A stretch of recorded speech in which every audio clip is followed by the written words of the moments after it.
Chief justice of India ने collegium की लगा दी लंका, दे दिया बड़ा फैसला। इस देश में अब तक जितने भी चीफ जस्टिस हुए हैं उनके फैसले से सोशल मीडिया में, जी हां, हम आपको बता दें, उनके फैसले से सोशल मीडिया में तमाम चर्चाएं हुई। लेकिन आज नए चीफ जस्टिस ने तो इतिहास बना दिया। दरअसल चीफ जस्टिस सूर्यकांत ने एक फैसला सुनाया जिससे देश में बैठे लिब्रांडुओं के नीचे लाइटर लग गया।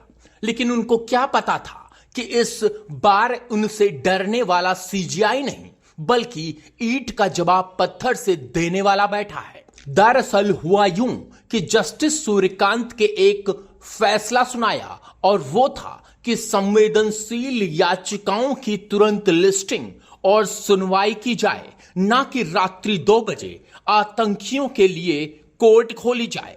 हालांकि किसी विशेष घटना का जिक्र उन्होंने नहीं किया, लेकिन अपने आदेश में उनका तात्पर्य यह था कि गरीबों के मामले में देरी ना की जाए और देश भर के जज इन पर ध्यान दें कि यदि रेप पीड़िता या कोई भी गंभीर मामला है तो उसकी सुनवाई त्वरित प्रभाव से करके उसका निपटारा कराया जाए। और भी बहुत कुछ उन्होंने कहा, उसे हम आपको बताते हैं। लेकिन कमेंट्स बॉक्स में जवाब दें कि क्या चीफ जस्टिस सूर्यकांत जी ने कुछ गलत कहा है। बस इसी से खफा होकर, जी हां, हम आपको बता दें, बस इसी बात से खफा होकर justice Sanjeev Khanna, justice BR Gavai और जस्टिस अनुराधा बोस, इन लोगों ने चिट्ठी लिख डाली और एक तरह से कहा कि आपकी मनमानी नहीं चलेगी, क्योंकि यह आदेश कोलेजियम के सीने पर खंजर के बराबर था।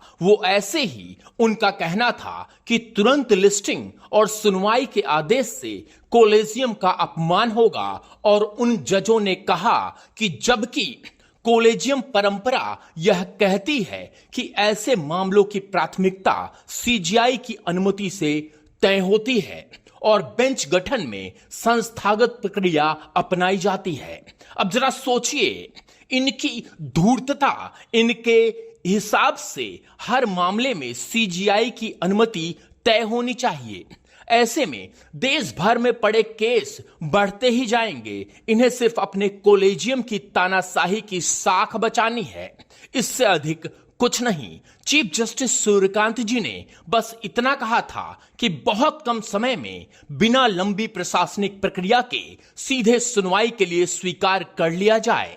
लेकिन कानून की किताब से खोजकर लेकर आए कुछ शब्दों के द्वारा चीफ जस्टिस को कटघरे में खड़ा कर दिया गया। और वह यह था कि अगर हर जज अपने विवेक से केसों को तुरंत सूचीबद्ध करने लगे तो सुप्रीम कोर्ट का सिस्टम अराजक हो जाएगा। अब जरा सोचिए, देश के बड़े से बड़े केस सालों से लटके हुए हैं, उनका तो कुछ नहीं हो पा रहा है और साथ में कई गरीब सुप्रीम कोर्ट में जूते घिसकर अपनी जिंदगी खत्म कर चुके हैं। ऐसे में कोई अराजकता का दोष नहीं लगा सकता। लेकिन आगे चीफ जस्टिस के इस फैसले से कुछ अच्छा होने जा रहा है तो इन लोगों को इससे में अराजकता दिखाई दे रही है।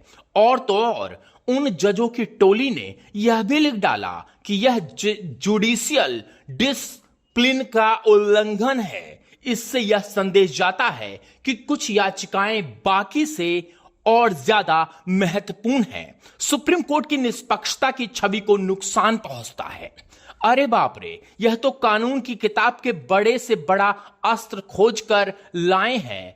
अगर कोई भी इस बात पर पहली बार ध्यान देगा तो कहेगा सही बात है, न्याय इससे प्रभावित होगा। लेकिन जजों की इस टोली ने क्या इस बात का ध्यान नहीं दिया जब रात में कोर्ट आतंकियों के लिए खोली गई, जब निठारी के आरोपी को मेरठ जेल ले जाया गया और फांसी पर लटकाना ही था। उस समय तमाम लोग उसकी फांसी को बचाने के लिए रात में ही सुप्रीम कोर्ट पहुंचे और उसे बचा लिया गया।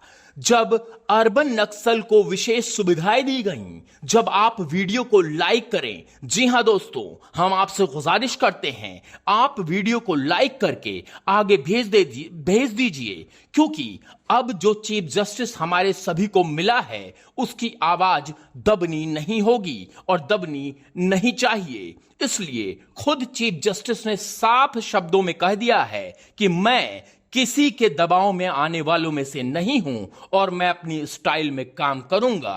रोक सको तो रोक लो। वीडियो एडिटर श्वेता के साथ Saurabh Mishra, only news 24x7 team, Noida.